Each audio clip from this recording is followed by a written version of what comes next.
পথে পালিয়েছে চাঁদাবাজদেরকে আমরা সেই পথে পালাতে বাধ্য করব। আর যদি চাঁদাবাজি করতে চান, চাঁদাবাজি করা লাগবে না, আমাদের কাছে আসেন, আমরা 1000 কোটি টাকা আপনাদেরকে ভিক্ষা দিব, তারপর আপনারা চাঁদাবাজি করবেন। বাংলাদেশে কোন তন্ত্র মন্ত্র দিয়ে কেউ কোনো কিছু সমাধান করতে পারেন না, কিয়ামত পর্যন্ত পারবেন না। যারা নিজেদের কর্মীদের নিরাপত্তা দিতে পারে না, যারা চাঁদাবাজির জন্য নিজেদের কর্মীকে পাথর দিয়ে হত্যা করতে পারে, ওই চাঁদাবাজদের হাতে 56,000 বর্গ কিলোমিটারের বাংলাদেশ কখনো নিরাপদ থাকতে পারে না। ওই চাঁদাবাজদের হাতে আমাদের মানচিত্র কখনো নিরাপদ থাকতে পারে না। গত মাসের 28 তারিখ বাংলাদেশের ইতিহাসের স্মরণকালের সর্ববৃহৎ গণসমাবেশ করেছে।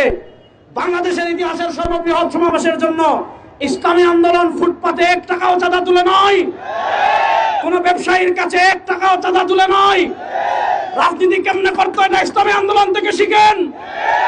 আর যদি চাঁদাবাজি করতে চান, চাঁদাবাজি করা লাগবে না, আমাদের কাছে আসেন, আমরা 1000 কোটি টাকা আপনাদেরকে ভিক্ষা দিব, তারপর আপনারা চাঁদাবাজি করবেন।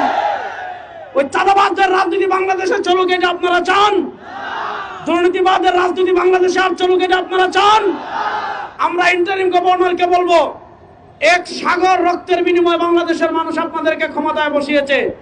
আপনারা সংস্কারের নামে বাংলাদেশের তামাশা করতেছেন।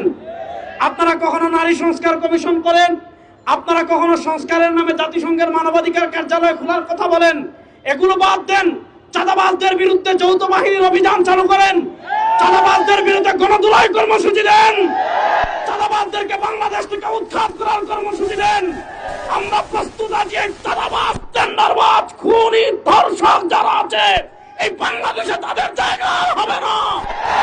শেখ হাসিনা যেই পথে পালিয়েছে চাঁদাবাজদেরকে আমরা সেই পথে পালাতে বাধ্য করব।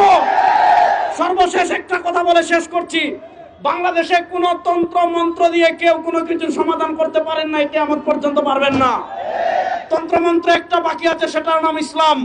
আমার তারুণ্য প্রিয় জেনজি, আমার তারুণ্য জেনজিকে আমি একটা আহ্বান করব, আপনারা জাতীয়তাবাদকেও দেখেছেন, আপনারা ধর্মনিরপেক্ষতাও দেখেছেন, আপনারা কথিত মুক্তিযুদ্ধের চেতনার পক্ষের শক্তিও দেখেছেন, কেউ বাংলাদেশের পরিবর্তন করতে পারে নাই। এবার ইসলামকে রাষ্ট্র ক্ষমতায় নেওয়ার জন্য প্রস্তুত আছেন না? নয়।